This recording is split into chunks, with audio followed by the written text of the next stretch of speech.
જય દ્વારકાધીશ વિદ્યાર્થી મિત્રો, આ વિડીયોની અંદર આપણે આજે લેવાયેલું ધોરણ 12 BAનું પેપર ફેબ્રુઆરી 2025 એટલે કે માર્ચ 2025માં લેવાયેલા BAના પેપર વાણિજ્ય વ્યવસ્થા અને સંચાલનના વિભાગ A અને Bના જવાબો ઉપર ચર્ચા કરશું। બીજું તમને કહી દઉં મિત્રો કે જો તમે હજુ અમારી ચેનલ સબસ્ક્રાઈબ ન કરી હોય તો સબસ્ક્રાઈબ કરો, વિડીયોને લાઇક કરો અને શેર કરો, જેથી તમે અમારા આવનારા વિડીયો પણ મેળવી શકો।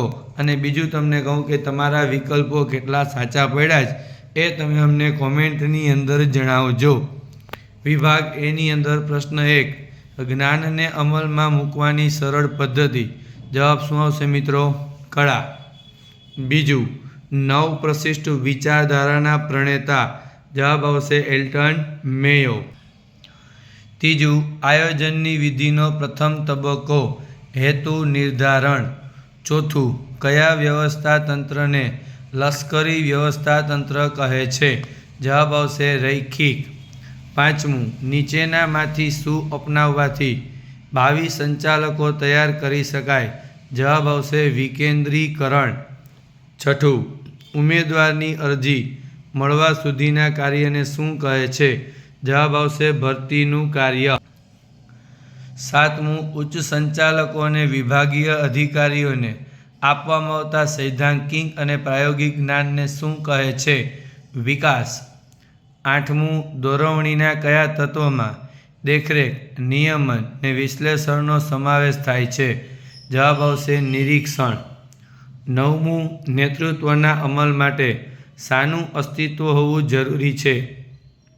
જવાબ આવશે તાબેદારોનું। 10મું, પ્રયત્નો, પરિણામ, સાધન અને ઉદ્દેશ વચ્ચે સંતુલન સાધવાનું કાર્ય એટલે અંકુશ। 11મું, સંપત્તિના મહત્તમીકરણનો અભિગમ કયા ખ્યાલ ઉપર આધારિત છે? જવાબ આવશે રોકડ પ્રવાહ। 12મું, રોકાણ અંગેના નિર્ણયો એટલે મૂડી બજેટિંગ। 13મું, સંગઠિત નાણાં બજારનું નિયંત્રણ કોના દ્વારા થાય છે?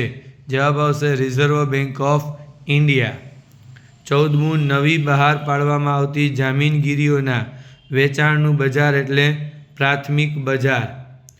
15, બ્રાન્ડિંગનો મુખ્ય ઉદ્દેશ કયો છે? હરીફોની પેદાશની પોતાની પેદાશ અલગ બનાવવાનો। 16મું, ખાલી જગ્યાને પેદાશના વસ્ત્રો પણ કહી શકાય છે? જવાબ આવશે પેકિંગ। 17, વાલીપણાનો સિદ્ધાંત કોણે આપ્યો? જવાબ આવશે ગાંધીજી। 18, નીચેનામાંથી કયો હક ગ્રાહક સુરક્ષાના કાયદા મુજબ નથી? પ્રાથમિક જરૂરિયાતો। 19, કયા પ્રકારના આયોગમાં સભ્યોની નિમણૂક કેન્દ્ર સરકાર કરે છે? જવાબ આવશે રાષ્ટ્રીય સ્તર। અને 20, આવશ્યક ચીજવસ્તુઓનો ધારો કયા વર્ષમાં અસ્તિત્વમાં આવ્યો? જવાબ આવશે 1955। આ ચર્ચા કરી વિભાગ A ઉપર। હવે આપણે ચર્ચા કરશું વિભાગ B ઉપર। પણ ફરી પાછું તમને યાદ કરાવું મિત્રો કે જો તમે હજુ અમારી ચેનલ સબસ્ક્રાઈબ ન કરી હોય તો સબસ્ક્રાઈબ કરો, જેથી તમે રોજે રોજના પ્રશ્નોના જવાબો એટલે કે જે પેપર લેવાય છે એના A અને Bના જવાબો અમારી ચેનલ ઉપરથી પ્રાપ્ત કરી શકો। વિભાગ B, પહેલો પ્રશ્ન છે સંચાલન એટલે શું? તો ઓછામાં ઓછા સમયે અને ખર્ચે ઉપલબ્ધ સાધન સગવડોનો શ્રેષ્ઠ ઉપયોગ કરીને એકમના નિર્ધારિત ધ્યેયને સિદ્ધ કરવાનું કાર્ય એટલે સંચાલન। નીતિ એટલે શું? મદદનીશ સંચાલકોને નિર્ણય લેવામાં માર્ગદર્શન પૂરું પાડે એવા સામાન્ય વિધાનોને શું કહેવાય? નીતિ। સત્તા સોંપણી કોને કહેવાય? કાર્યની બીજાને સોંપણી કરવી અને તે કાર્ય માટેની સત્તા આપવી। 24, વૈધિક વ્યવસ્થા તંત્ર એટલે શું? એકમના સંચાલકો નિર્ધારિત ધ્યેયને સિદ્ધ કરવા માટે અને વ્યક્તિગત વચ્ચેના સંબંધોનું જે વિધિસર માળખું રચે તેને વૈધિક વ્યવસ્થા તંત્ર કહે છે। પ્રતીક્ષા યાદી, ઉમેદવારની મળેલી અરજીઓમાંથી શ્રેષ્ઠ અને યોગ્ય ઉમેદવારની અરજી સ્વીકારી બાકીની યાદીનો ક્રમ ગોઠવવો એને કહેવાય પ્રતીક્ષા યાદી। અભિપ્રેરણા એટલે શું? કર્મચારીઓમાં વધુ કાર્ય કરવાની પ્રેરણા જગાવવી અને તેમને મહત્તમ કાર્ય સંતોષની ઉપલબ્ધિ કરાવી એટલે અભિપ્રેરણ. કાયમી મૂડીના ઘટકો જમીન, મકાન, પ્લાન્ટ અને યંત્રો. 28 મુંબઈમાં શેરબજારની સ્થાપના 9 જુલાઈ 1875. 29 પ્રસિદ્ધિનો અર્થ બિન વ્યક્તિગત માહિતી સંચાર છે.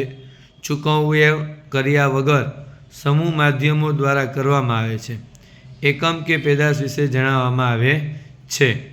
CERCનું પૂરું નામ consumer education and research centre. Okay મિત્રો, તો આ હતા આજે લેવાયેલા ધોરણ 12ના BAના પ્રશ્નપત્રના વિભાગ A અને Bના જવાબો.